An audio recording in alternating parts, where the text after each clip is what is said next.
Secara sederhana dosa adalah melanggar 10 perintah Allah. Kita sudah baca semua, kita sudah mungkin tahu atau ada yang hafal 10 perintah ini. Nah, hal-hal yang kita bisa pandang sebagai dosa zaman sekarang adalah drugs. Ada di sini yang drugs, saya punya adik dulu narkoba.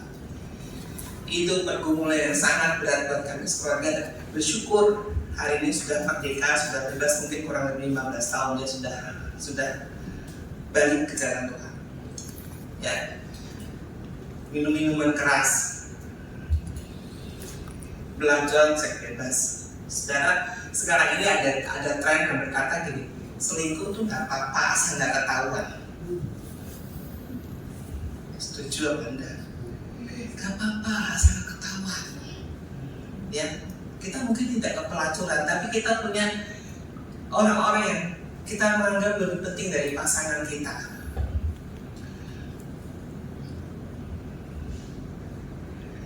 Bullying. Ya, kemarin ada yang nge-trend kan di Binus International Circle, geng apa itu yang terkenal. Ya, saya sendiri sama suami ngomongnya aja males gitu ya. Itu dianggap hal yang biasa, menyontek. Kita anggap itu biasa, nggak apa-apa, kan cuma nyontek doang, nggak ngapa-ngapain gitu ya. Tapi mungkin ada orang yang berkata, saya nggak begitu kok Bu. Saya tidak melakukan itu, saya baik-baik saja. Kalau kita tidak melakukan, apakah kita tidak berdosa? Apakah kita bukan seorang pendosa? Ataukah kita bukan seorang manusia yang berdosa? Saudara, dengan jelas Roma 3:23 berkata, kita baca sama-sama. 1, 2, 3. Karena semua orang telah berdosa dan telah kehilangan kemuliaan. Semua orang, Paulus mencatat dengan jelas, semua orang sudah berbuat dosa dan telah kehilangan kemuliaan. Mau kita hidup baik kayak apa? Ada Roma berkata, karena semua orang telah berbuat dosa dan telah kehilangan kemuliaan Allah. Ya, secara sederhana dosa itu adalah tidak tepat melakukan perintah Tuhan. Saudara, siapa di sini yang bisa berkata saya sudah 100% melakukan perintah Tuhan dengan tepat? Dikatakan jangan membunuh, tapi saya jengkel sama orang aja. Itu gak boleh loh ternyata. Kalau kita di hadapan Tuhan itu gak boleh. Hormati ayah ibumu, hormati orang tuamu, titik. Tapi kita kan jelas, orang tua ini nyebelin kok. Mertua itu nyebelin kok. Mertua itu orang tua juga, apa bukan? Dan saya jujur terus terang bergumul banyak untuk itu. Dan sekarang saya sudah menang. Kemarin mertua saya masuk rumah sakit, saya nungguin. Saya merawat, sudah pulih hubungannya. Tapi itu pergumulannya, wah, gak pakai air mata sih karena saya gak cengeng. Cuma menghancurkan daging saya. Itu luar biasa. Sampai akhirnya saya bisa berkata, Tuhan, saya mau terima ini pengganti mama saya nggak punya mama. Ya. Berapa tahun saya seperti itu? Mungkin 20 tahun lebih. Sadar tidak sadar, saya pikir saya tidak membunuh, saya pikir saya tidak mencuri, saya pikir tidak mengucapkan saksi besar, saya pikir saya tidak, tapi saya juga tidak tepat melakukan perintah Tuhan ketika berkata hormatilah orang tuamu. Kalau kita pikirkan ada nggak dosa, saya pikir semua kita akan berkata saya punya kelemahan. Ternyata dosa bukan kelemahan, ternyata saya melanggar perintah Tuhan. Saya tidak tepat melakukan perintah Tuhan. Siapa di sini yang mau berteman dengan pencuri? Gak ada ya, saya juga gak ada. Siapa yang mau berteman dengan kita atau pembunuh? Gak ada emang. Bahkan ketika adik saya dulu jatuh ke narkoba, itu saudara-saudara tutup pintu. Karena takut dia datang gak hilang. Gak ada emang. Secara manusiawi, secara natural itu hal yang wajar. Kalau kita nggak mau dekat-dekat itu hal yang wajar. Bisa dimengerti. Nah, kalau kita yang sama-sama jahat nih, sama-sama yang punya kelemahan, nggak mau dekat-dekat, kira-kira Tuhan mau nggak ya? Awal-awal kita di kejadian kata, kuduslah kamu sebab aku kudus. Itu tuntutan Tuhan. harus kudus. Lalu bagaimana kita bisa mendekati Allah, bagaimana kita bisa mengenal Allah, bagaimana kita hadir bersama-sama dengan Tuhan. Kalau kita nggak kudus, Tuhan tahu jelas. Manusia berdosa, Roma 3:23, semua orang telah kehilangan kemuliaan Allah. Dan dia tahu upah dosa adalah apa? Tetapi kasih karunia Allah adalah hidup yang kekal dalam Kristus Yesus. Karena begitu besar kasih Allah akan dunia ini, Dia mengaruniakan Anak yang tunggal supaya setiap yang percaya kepadanya tidak binasa, melainkan beroleh hidup yang kekal. Ketika Allah tahu manusia Adam Hawa jatuh dalam dosa, Dia tahu manusia ini akan menuju kebinasaan. Dia tahu orang yang berdosa itu upahnya maut.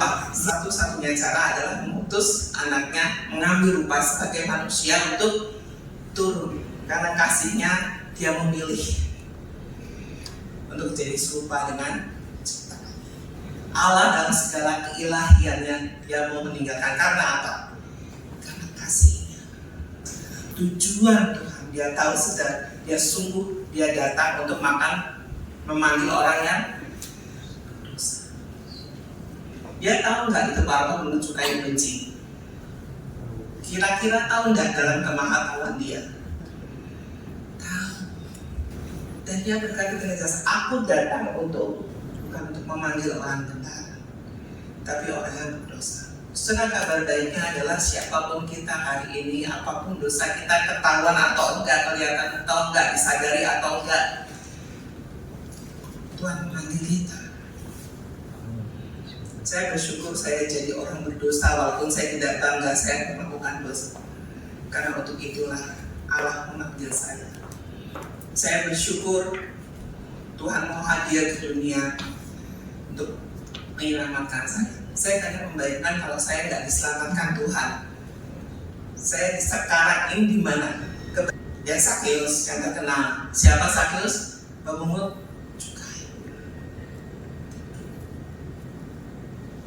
Yesus dapat perempuan yang berzina. Yesus dengan Petrus. Siapa Petrus? Murid-muridnya. Tapi Petrus pernah melakukan apa? Menyangkal Yesus. Ini ketika Yesus bangkit dan Petrus diajak dia minta makan sama-sama Petrus. Saudara, kita punya Tuhan yang sungguh luar biasa. Sekalipun kita gagal, ketika kita mau hadir dan minta tolong sama Tuhan, Dia hadir. Saya tidak tahu dalam hidup kita, saudara dan saya, itu pergumulan apa yang dihadapi yang membuat kita kadang jatuh. Kadang seorang hamba tahu kata, dosa itu adalah dosa. Dosa itu bukan kelemahan. Aku lemah, enggak. Kamu tahu itu dosa dan kamu lakukan itulah tetap dosa. Jangan terkaburkan dengan dunia yang berkata enggak itu kelemahan, enggak itu dosa. Dosa adalah dosa. Dosa itu bukan kelemahan. Ketika kita tidak tepat melakukan kehendak Tuhan, tidak tepat melakukan perintah Tuhan, itu dosa. Dan kita berdosa. Dan saya bersyukur Alkitab mencatat hampir semua yang tercatat di Alkitab. Tokoh-tokohnya adalah orang-orang yang punya kelemahan, kecuali satu, siapa? Yang tidak punya salah, ya Yesus sendiri. Saudara lihat kalau Musa itu dulu pembunuh, Daud pezina.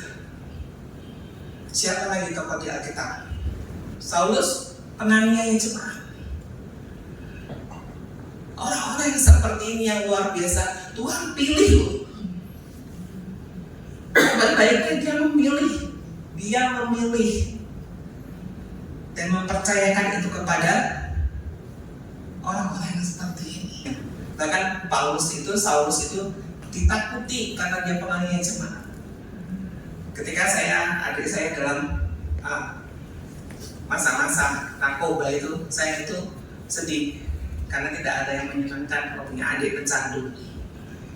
Saya ngobrol dengan sepupu saya ingat sekali dia bilang ini, sudah dapat percaya, Tuhan aja bisa merubah Saulus jadi Paulus.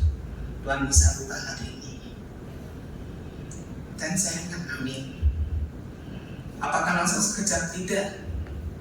Tapi betul Tuhan memulihkan, betul Tuhan menolong. Bahkan saya dapat kabar katanya mungkin April mendatang dia akan dilantik jadi majelis di GKI. Saya bilang itu Tuhan. Saya hebat tidak, tapi itu Tuhan. Tuhan yang memilih orang-orang. Saya sampai pikir Tuhan tuh kadang seperti pemulung. Orang-orang yang dianggap tidak layak, orang-orang yang seperti tidak sudah dibuang, Tuhan ambil, Tuhan angkat. So kalau lihat kisah-kisah hidup orang yang luar biasa itu, orang-orang yang latar belakangnya juga tidak baik-baik amat, bisa, tapi Tuhan memilih untuk orang yang dianggap tidak penting untuk jadi alatnya yang penting. Di tangan Tuhan, seorang Saulus itu jadi Paulus. Di tangan Tuhan, orang yang pengennya jemaat bisa mati buat Tuhan. Ya, saya akan tutup dengan klip seperti ini. A basketball in my hands is worth about $19. A basketball in Michael Jordan's hands is worth about $33 million. It depends whose hands it's in. A baseball in my hands is worth about $6. A baseball in Mark McGuire's hands is worth about $19 million. It depends whose hands it's in. A tennis racket is useless in my hands. A tennis racket in Venus Williams' hands is a Wimbledon championship. It depends whose hands it's in. A rod in my hands will keep away a wild animal. A rod in Moses' hands will part the mighty sea. It depends whose hands it's in. A slingshot in my hands is a kid's toy. A slingshot in David's hands is a mighty weapon. It depends whose hands it's in. 2 fish and 5 loaves of bread in my hands is a couple of fish sandwiches. 2 fish and 5 loaves of bread in God's hands will feed thousands. It depends whose hands it's in. Nails in my hands might produce a birdhouse. Nails in Jesus Christ's hands will produce salvation for the entire world. It depends whose hands it's in. As you see now, it depends whose hands it's in. So put your concerns, your worries, your fears, your hopes, your dreams, your families, and your relationships in God's hands, because it depends whose hands it's in. Saudara, hidup kita di tangan Tuhan, apa kita mau menyerahkan. Saudara, seorang hamba Tuhan bilang dengan jelas menjelaskan kepada saya, ketika Yesus disalib 2000 tahun yang lalu, saat itu dia juga membayangkan tahun 2024 itu saya juga mati buat seorang yang namanya Mulia. Dengan segala dosa dan akan mati buat kita, saudara dan saya. Dan dia disalib. Dia ingat wajah kita di sana, wajah saudara dan saya, dan dia memilih untuk mati disalib. Untuk semua pelanggaran kita, untuk semua kesalahan saudara dan saya, dia memilih untuk disalib. Saudara, dengan tangan siapa kita mau serahkan hidup kita?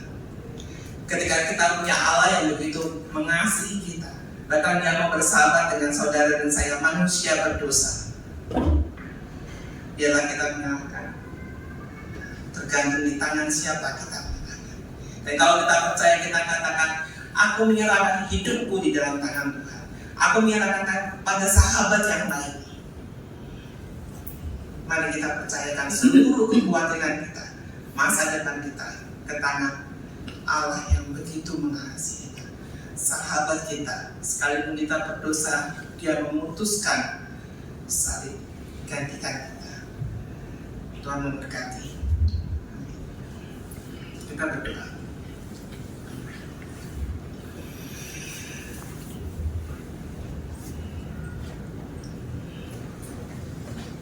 Terima kasih Tuhan, karena salib-Mu aku dihidupkan kembali. Karena pengorbanan-Mu salib kami diselamatkan. Karena dosaku Engkau disalibkan, dan Engkau memilih menebus kami dari semua kegagalan dan kesalahan. Kami serahkan hidup kami ke tangan-Mu, Bapa yang baik. Kau yang memegang hidup kami, masa depan kami, dan kami percayakan hari-hari depan bersama dengan Bapa yang sangat baik. Terima kasih Tuhan. Dalam nama Tuhan Yesus kami berdoa. Amin.